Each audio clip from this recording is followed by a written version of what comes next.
Uh, Daniel Bryan is supposedly a free agent now. After his loss to Roman Reigns last week on SmackDown, his contract expired. Uh, and I just want to open a discussion about Daniel Bryan's legacy because I believe this story can go anywhere. I can see three things happening, and it will make sense. I can see him retiring just because he's want to be home with his family.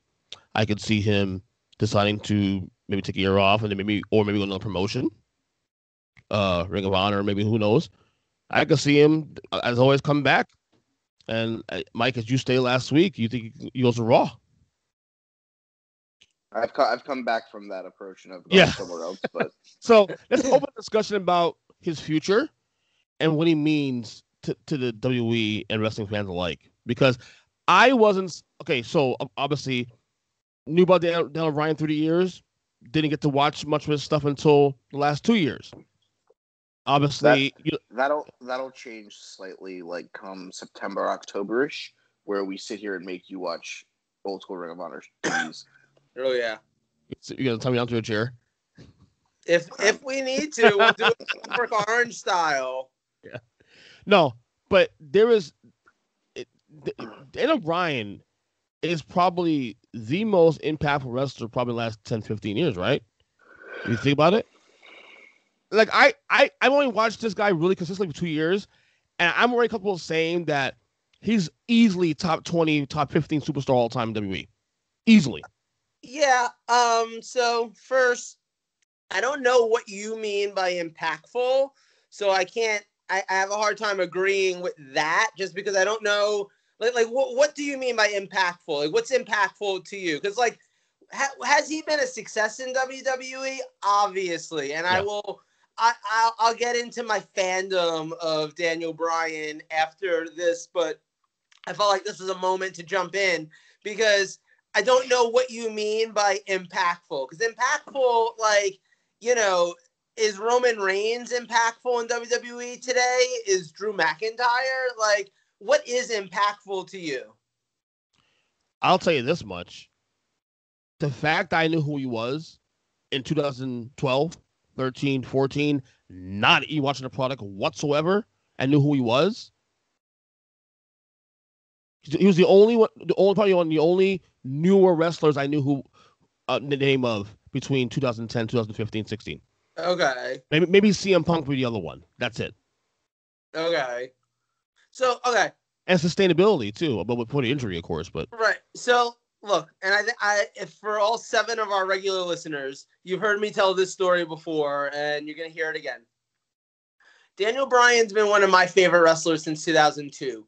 Since he was probably about, I think we're almost like the same age, to be perfectly honest. He's 40 in 2 weeks, for the record. Yeah, right. So, like, I'm 38. So, like, I was probably, in 2002, I was, like, 19. You were old. He was probably, like, 22 himself or 21 or whatever. Anyway, math. So, I became a big fan of his just seeing his work on Ring of Honor, watching their DVDs from their early shows. I became a huge fan of his. And I remember a time when I thought that I'd never get to see him wrestle live because he was, for a short period of time, around 2004 or so, mostly working over in Japan, mostly working with Pro Wrestling Noah. And he wasn't really coming and touring the States that much. He wasn't coming to do Ring of Honor shows.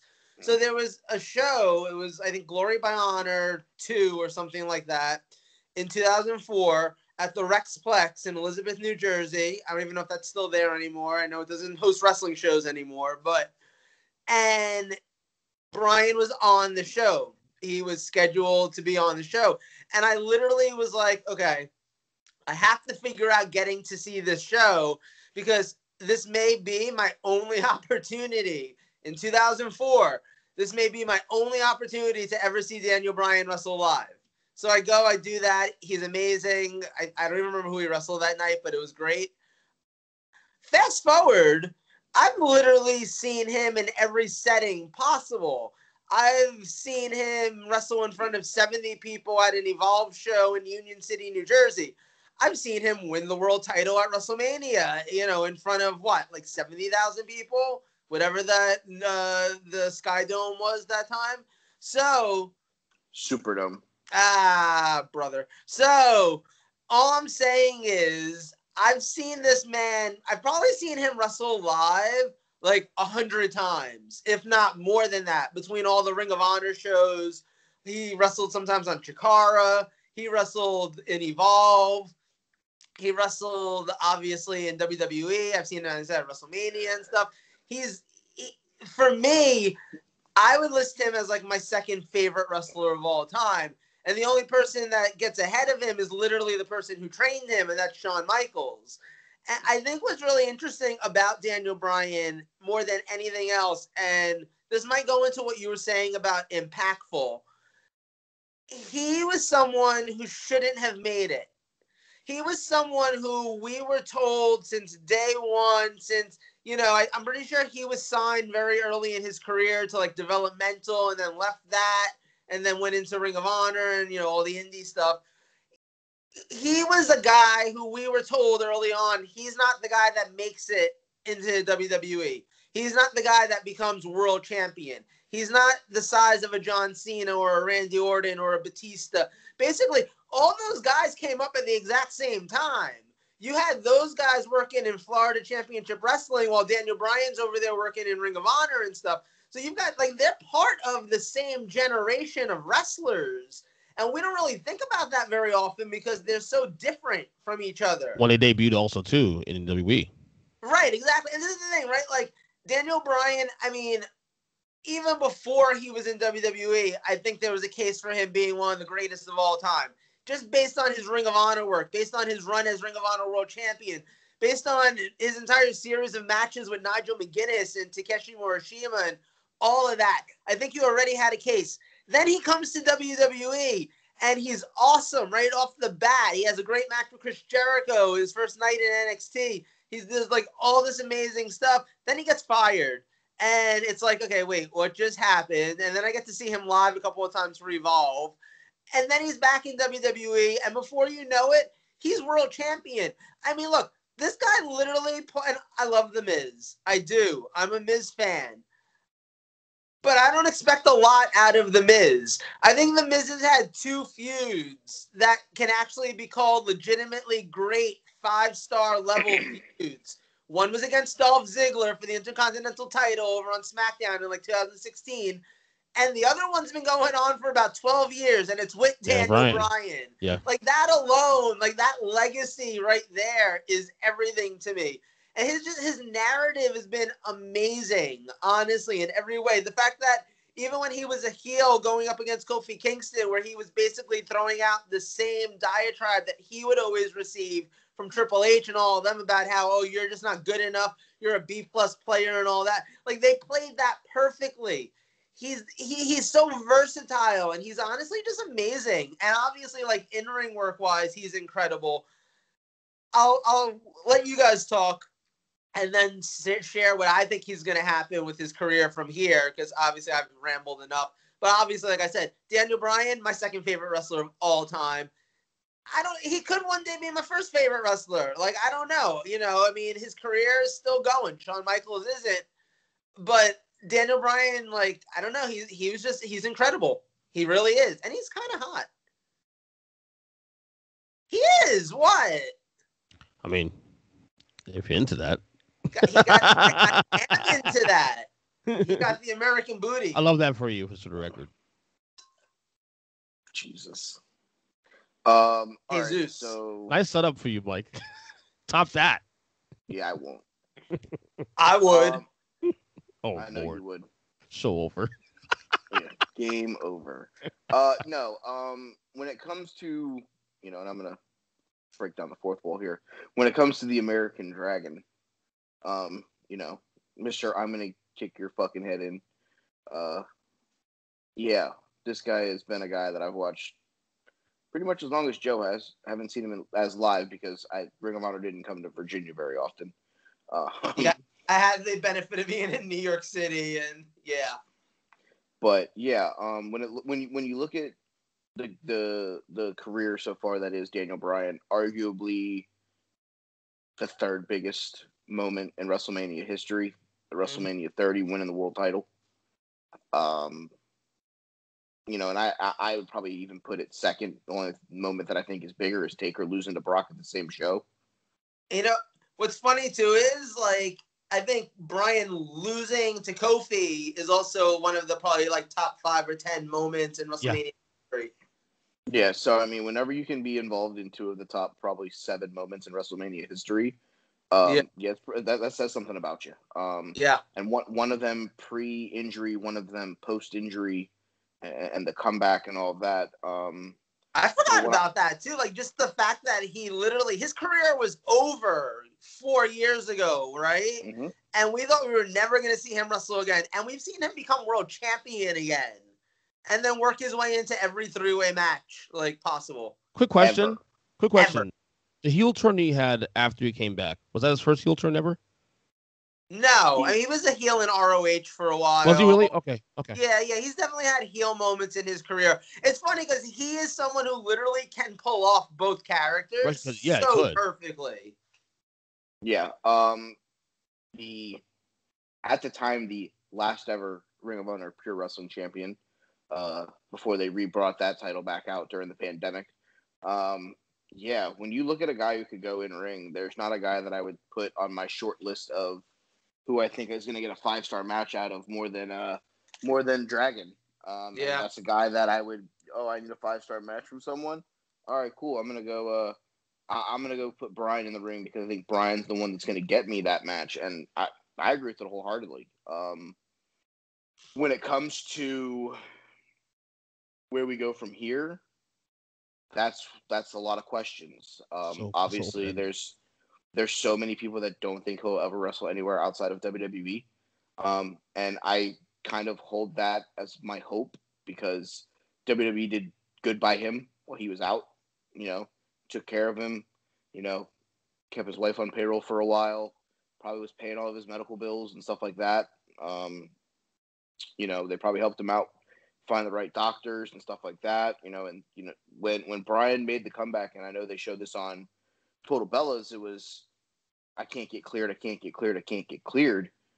because they wanted him to jump through hurdles to get cleared, and it was because they knew that if they cleared him without making him jump through hurdles, we wouldn't know if we would still have Daniel Bryan. Right. Because he had to completely change his offensive game plan. Yes. He went from a guy who diving headbutt, jumping over the top rope, doing all kinds of crazy shit to kind of not going as crazy, you know, with the unnecessary head trauma.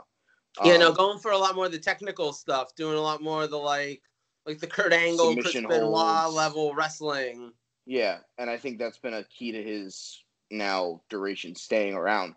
Because if you go back and you can go back and look at his matches, his fight without honor against Takeshi Morishima and stuff like that, where like fucking their eye socket like almost like dislodged. Yeah, like, those guys, you know, for a lack of a better word here, they beat the absolute fuck out of each other. Yeah, you know, and you're doing that at a Ring of Honor show in Hammerstein Ballroom, probably making what?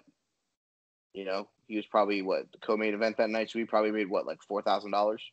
Yeah, maybe. Plus whatever he sold for himself in merchandise.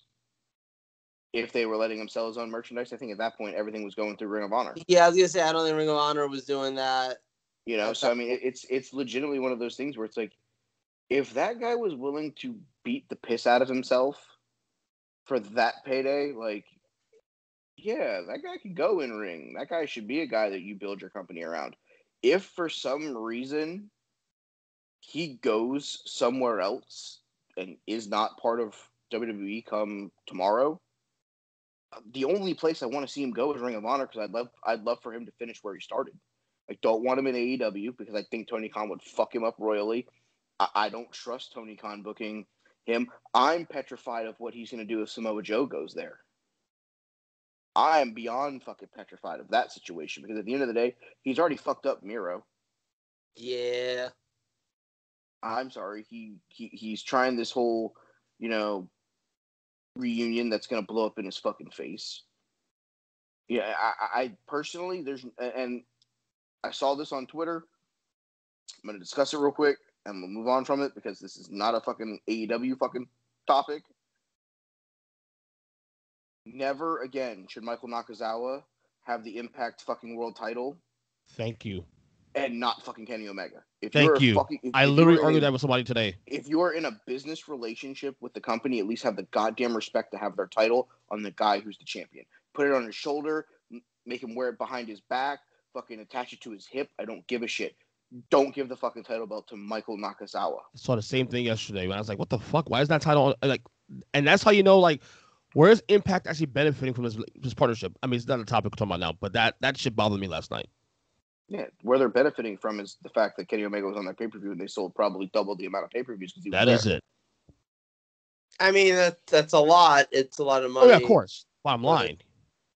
I don't know. It's like the belts are props, whatever. Naito fucking beat the Intercontinental title until it needed fucking Child Protective Services to be called on it. But the difference is Tetsuya Naito is a member of the New Japan roster. He's signed to that company. Fair. They're paying him to destroy their property. Right. Fair. That's the only argument that I have on that. Back to DB. So what I'll say is, in terms of what I think happens from here with Bryan, I'm assuming he's just going to end up re-signing with WWE. And it seems like he's wanted, or he's taken a backstage role in creative a lot recently. Like, we've heard that he was involved in a lot of people's pushes on SmackDown. He's the reason Drew Gulak was getting kind of a decent push. That's why they had a match with each other at one point. He might be the guy who's behind the Cesaro push at the moment. Like, yeah, exactly. So, you know, it seems like he wants to transition into that role, and I think it'd be a perfect role for him because, honestly, he's been through every avenue of this business. He's been through the indies. He's been in WWE. He's married to one of the most successful female wrestlers, like, of all time, you know, financially at the very least, I'm sure. And, you know, there's probably a lot that he can bring to the table creatively that, you know, even if it's just as an agent, and I don't mean just, like, not to devalue that, but as an agent, as someone who's, like, helping to book the matches, book the different things that go on, book the finishes and stuff, Bryan has so much experience. I bet he can do a lot with that. Because he's also the kind of guy that I'm guessing probably watches a lot of wrestling, like, besides being a wrestler. Like, I'm not going to be surprised if he's one of the wrestlers who's up on, like, Will Ospreay matches in New Japan. Or, like, is watching Kenny Omega matches. Oh, yeah, he's been complimentary on AEW last couple of weeks. Interviews he's doing last week or so. He's been complimentary on AEW, talking about Young Bucks. Like, he was talking about how, like, Kenny Omega, like, what he's doing is on a different plane and than the Bucks what and all that shit we're doing. Right. And, you know, that might be the kind of thing, like, he was saying that because he's contract negotiating with WWE. So it's like, let me put that out there. Yeah. Right, exactly. But it's also, like, it's also true. Like, he has a very creative mind. And so he sees these things, and I'm not surprised by that. I'm also not surprised that he watches all these different things. So I think he's going to end up re-signing with WWE. I'm hoping still in the ring if he can still go, if he still is healthy and still wants to. Now, here's the thing, right? This is a guy who, like I said before, like, his career was over 4 years ago. He thought it was done. He wanted to come back, but he thought it was done. He's gotten his comeback. He's gotten his moment. He's gotten the world championship. He's gotten big moments at WrestleMania. He's kind of done everything you can do again. So if he decided at this point, you know what, like, my health is still pretty decent. It's time for me to step away, like, raise my kids, you know, have sex with my hot wife. I'm not going to exactly be angry at him about that. I feel like that's a very valid decision to possibly make. But I do think he's going to be involved in WWE in some capacity. Because here's the thing. As much as some of us would love to see him in New Japan or see him show up in ROH or something like that, do I think that a guy with young children and a wife who probably doesn't want him away that much, do I think that he's signing up and doing matches over in New Japan? No, probably not, you know? And if he did, it would probably be like the Chris Jericho thing where he went over like once or twice and had like the big matches that you can have. And then that was kind of it, you know? No, I think at this point, Daniel Bryan's a lifer with WWE. I mean, like I said, look, the man was trained by Shawn Michaels. I think that he was, he was always destined to be a lifer with WWE. Like, even though he wasn't in the WWE for most of the 2000s, even though he was in ROH, and that whole scene until about 2010, and then made it into WWE, it's like it always felt like he was going to end up there. And those of us who were fans of his were always a little afraid of what would happen when he ended up there. And some of us felt like our fears were realized when, Sheamus was beating him in 28 seconds at WrestleMania. And then we've turned around and we've gotten to see so much better from him. So, like, it's been a roller coaster, and it's been kind of a fun ride. And I hope it's not over, personally. Like, I'm with you. I think, gun to my head, he's WWE. Like I said, I tweeted today, like, he's a lifer. This feels like a lifer.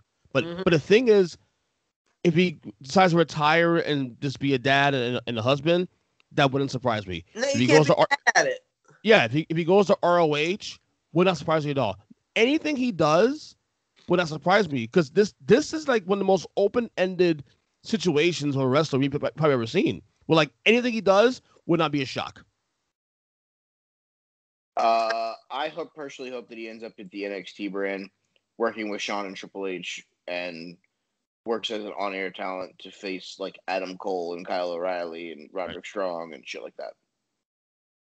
And that wouldn't stop me either. Again, I mean, that's my hope. I mean, I really hope he doesn't fucking end up in fucking the Raw roster, because the Raw roster is about as effective as, a ballpoint pen.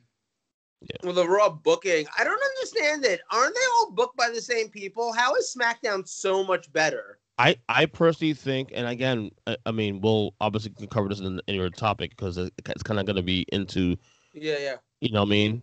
But I think having a 3-hour show, it's part of the reason, not the reason, but it's a good part. Like, you cut the fat, make it a more efficient wrestling show like SmackDown. The thing with SmackDown's efficient. But SmackDown's also good, like genuinely good. Like, the storylines are entertaining. The wrestling is pretty decent.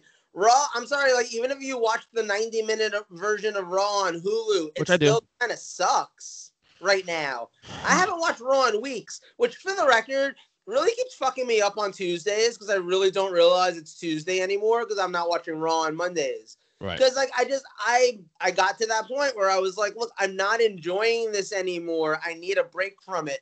If I start to hear it's good, if I start to see some clips on social media where I'm like, oh, that looked interesting, maybe I'll start to tune in. I just still have my DVR recording it every week. Like, that's not failing. I've watched SmackDown, because SmackDown's really entertaining. It's amazing. Like, but I can't do Raw. Like, I'm sorry, but I'm only going to be alive for so long. I need that 3 hours. I could be doing so many other things, like making dinner at 9 p.m. That's true. So, anything else on the close of DB? I mean, because like I said, this could go anywhere, in my opinion. Well, what about you, though? Like, so we've established that, like, Mike and I are fans of Daniel Bryan for a long time, like, since literally, like, the beginning of his career. For the Come on, Impact? No. I'm like, what's your? I have till 5. Right. Like, what is your, as someone who has less of a investment? Yeah, like who's been less exposed to his career, who's not seen him go from literal bingo halls, and like the Murphy Rec Center to the Sky Dome. Like, as someone who's not seen him make that journey, as someone who's like, the first time you probably saw him was when he was the dork that had the bellas on both of his arms or something, like, where does that rank for you? Like, is he one of the best wrestlers of all time in your opinion? As I said to start off this topic, like, I'm comfortable saying, as a guy who's watched since 1985, 86, he's top 15, 20 easily. Now, we can argue about where exactly on the pecking order he is, but the fact that the Yes Movement trickled to me in 2013-14, when I wasn't even watching the product, said something. It trickled out to me. I knew about it, not even watching the fucking thing. Wasn't that like on ESPN and stuff? It might have been a little bit. Because and I actually did watch that Mania too, because that was the year the network came out, so I was curious. Because I got the network anyway, even not watching, because I wanted the old shit. Right. You know what I mean? But I did watch that Mania to watch Brock and Taker, mainly. You know what I mean? But, yeah, when I've done my, my looking back the last 10, 15 years, Daniel Bryan's been one of the guys it's been Daniel Bryan's been one of the main guys I've been looking back watching old matches. Yeah. And he's fucking incredible. Like he harks back also, while he's very current too, he does hark back to an era I love too. And the thing is, like, he's one of those wrestlers who anything you give him, he makes work. Yes. And, there's not a lot of wrestlers that you can say that about. There's a lot of wrestlers, they try, but, wrestling, it's like the Chris Jericho thing, like what Chris Jericho said. It's about commitment. It's about believing it. And Daniel Bryan, and mind you, this is a guy who, again, like, if you saw him cut a promo in Ring of Honor in, like, 2004, you'd be like, how is this man who he is today? He was as vanilla on the mic as can possibly be. So the fact that he's come as far as he has, like, even he made being a tag team with Kane work. Yeah. Like, that should not have worked. Right. Hell no was fucking awesome. That's honestly, a modern day rock and sock sort connection. of had a gimmick, even though like they didn't, You know what hit me for me with Daniel Bryan? It hit me recently. So you guys know, I despise triple threat matches. Despise it. I hate it. But when they added it to this WrestleMania main event this year, because Daniel Bryan, I'm like, well, I hate it, but it's Daniel Bryan. This probably could work. You know what I'm saying? Except Daniel Bryan. So I always give him the benefit of the doubt. And of course, we had a phenomenal main event. Yeah, that's one of the reasons why. So the real reason why triple threat matches normally never work is because there's always that one person in the match that doesn't work. Like their systems don't work well with the others, or they just suck in ring. But this triple threat match, like Edge can go, Bryan can go, Roman is serviceable. It made sense. Like it didn't have that like, oh, here's the bag of cement that you now have to fucking drag around with you for the next fucking 25 minutes. You know who I felt like was always a little awkward in triple threat matches? Kurt Angle. Because his whole fighting style, where it's kind of, I'm going to get you down on the mat, I'm going to work you like an amateur wrestler, that doesn't work when there's a third person that can just stop it. So like it always, like to me, I can't remember a lot of really good triple threat matches with Kurt Angle. True. Alrighty. That's a good way to end the